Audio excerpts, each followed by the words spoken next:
With Doomsday about a year out and us just getting hyped with very little information, we decided to watch a chair live stream that just sat there on each chair for 15 minutes to slowly announce the cast of this movie. And with that video, we got announced 27 new members to this movie, making it one of the most massive crossover events in comic book history. And with me being a guy who mainly focuses on Lego, I decided, wouldn't it be cool to rank the characters in the Doomsday cast based on their Lego figures? So here's the way I'm doing it. We are going to rank them based on the best figure that they have based on my opinion. So if you think that the best Thor figure, by example, who has like 20 different variants, isn't the best Thor figure, well, in my opinion, it is. So in turn, in my ranking, if I used your favorite, it would actually probably be lower. And then on top of that, don't take this as me saying that some of the ones at the top are my favorite Marvel figures ever.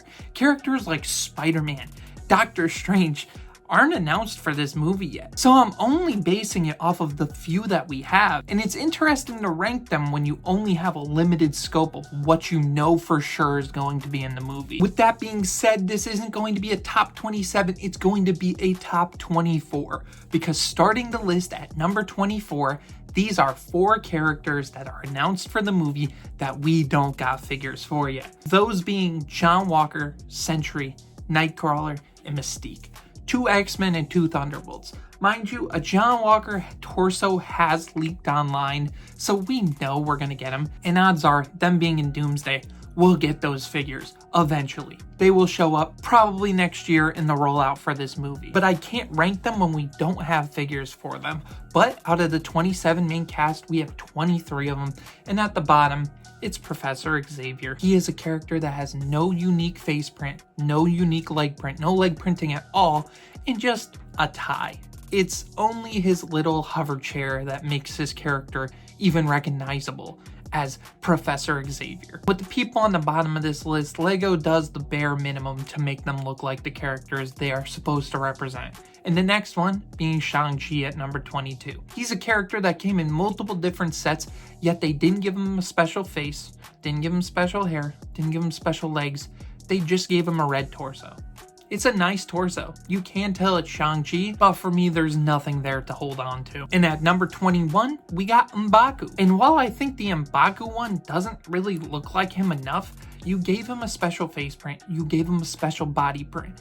I think it would be better if you gave him almost like the Kraven the Hunter, thicker jacket, make him more imposing, give him some body armor. It's M'Baku. But at the end of the day, I'm just happy that we have an M'Baku. And at number 20 is our first Fantastic Four member, and this is the Human Torch. And I have the set, I have the figure sitting over here, and the Human Torch figure has a reuse of a Peter Parker face. That is what really drags him down for me.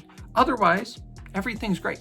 The hair's perfect, the special torso for the Fantastic Four. It's a great figure other than one main flaw in the face area, which does take it down a notch. And at number 19, we got Joaquin Torres. I think this character would be a lot better if you gave him nice leg printing, some just military straps. He's a soldier. Yes, his face print, his body print, they're solid. His wings could use some work. I still think this is relatively solid, but they can do better for sure. And at number 18, we got The Thing. The Thing is a character that a lot of people probably would have at the bottom of this list. They gave this guy a minifig variant when everyone wanted the big fig variant. And honestly, I like the figure, but there's one glaring flaw, that being the white hands underneath the big fists. It looks dumb. It's really bad. And if it was the orange, I'd like it much better, but the problem is, I don't know what characters I could even replace those orange hands with. It's such a unique mold color that I don't know if I have them. So that does take it down a notch. It's a real case of Lego cheaping out on their figures. With that being said, moving forward at number 17, we got Yelena. We don't have a Thunderbolts Yelena, but we have a Black Widow version with the white suit, the green body armor.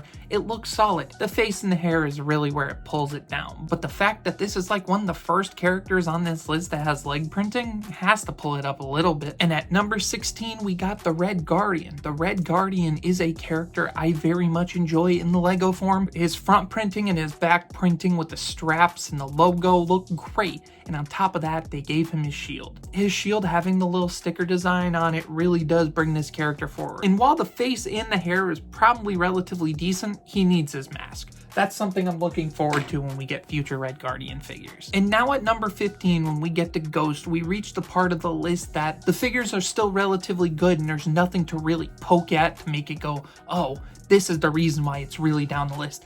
This is more of just a matter of, oh, I like this better than the rest of them because they're all relatively good. And while Ghost, I think it's only down here because I wish it had a sort of leg print, the body, the face, the double-sided face to actually show her face, and then the Ghost mask I think is great. All around, it's a good Ghost figure and I have it up on my display. And at number 14, we got Mr. Fantastic. I like him specifically because the face, the hair, specific for Pedro Pascal, and it looks just like him as the actor. And on top of that, they gave him a unique jumpsuit. I like that for him. While number 13, Susan Storm, rounding out our Fantastic Four, does not have anything that's specifically unique. They picked the perfect face print, the perfect hairpiece. I think I just prefer it slightly more than the Pedro Pascal version, because with the Mr. Fantastic, he honestly should have had the stretchy arms like they do for the Miss Marvel figures. But for the Susan Storm figure, nothing to complain about unless you wanted a full transparent figure. And now at number 12, you'll start to see a bit of a pattern, because these are figures that have multiple variations. A lot of the figures that only have one design haven't had the chance to perfect their figure yet. And the one at the bottom of these is Magneto, who's only really had 2 different variations, but the recent variation that they had with the X-Mansion with the molded cape looks great. The printing on the helmet and the helmet mold is great. The only thing I could wish for is some leg printing, but to be fair, what leg printing would you put for Magneto? He's just all skin-tight red suit. And at number 11, I got Shuri, and I got the version of her pre-Black Panther. The version of her in a regular Wakanda outfit with the little tribal tattoos on the face, the hairpiece, or even her gauntlets if you count them. They're all great for her. They nailed her design. Again, some leg printing would be nice, but it doesn't detract from the character too much. And now at number 10, this might be controversial, and it's Thor.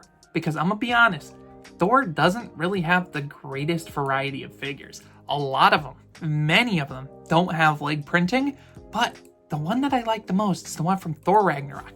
You get his helmet, you get arm printing, you get his cape, you get leg printing, but it still doesn't pull him over to the top 9, which the top 9 I think really do slap. With that being said, at number 9, we got Bucky Barnes, which is honestly just a case of, guess what? Some of these characters were in CMF series, and the CMF figures look mad good. So of course I picked the modern version of the Winter Soldier, more of the Bucky Barnes instead of the Winter Soldier. The CMF variation has this nice blue jacket, printed arm, printed legs.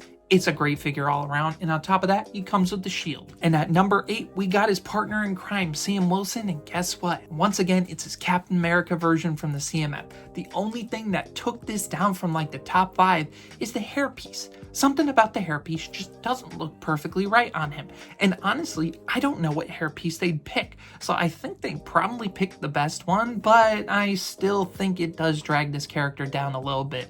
But then again, not much. You're still 8th place of 23. But at number 7, we get to the name of the character that this movie is named off of, and that is Dr. Doom. He is the oldest character on this list, all the way back from 2013, but you gave him nice leg printing, great body, great head, and then a hood and a cape that made this figure absolutely iconic. But I just know that once we actually see what he looks like on screen in the trailers and stuff, ooh, I know Lego's gonna drop a figure that could possibly bring this man up to the top 3. And at number 6, we got Cyclops, who has 3 variations. The one from 2014 ain't too good, and the one from the X-Jet would be lower on this list, but when they released the X-Mansion, they gave him leg printing, hip printing, and they made this figure peak. There is nothing more I could have asked for a Cyclops figure than what you gave me with this. Maybe some arm printing, but to be honest, what would you print on it? What you gave us is perfect for the figure. And now at number 5, we got another big bad of the Avengers, now turned friendly.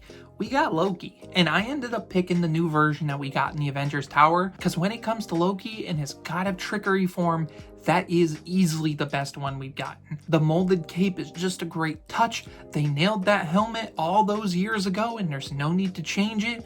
Face is great. Body printing is great, leg printing is great. And the fact Loki could have probably still been in 5th place if I used a CMF version just shows that Loki's got some pretty dang good figures. But at number 4, I got Ant-Man, and I'm actually going all the way back because the 2015 version, I think they nailed, and I don't think they've beaten it since. Leg printing, body printing, and especially that helmet. I don't know what about this little combination of this figure works so well for me, but for me, it is the best version of Ant-Man we've gotten, and in turn, it pushes them all the way into the top 4. But a character that caught me off guard when I was making these lists, Namor. But Namor is a figure they did not need to cook so hard on. I actually have the figure sitting here because me and my friends were talking about it last night, but the hip printing, the leg printing, body printing, the special face, the ear molds on the side of the hair, and then on top of that, the wings on the side of the feet make this an absolutely legendary figure when it comes to Lego. Why they give more attention to Namor than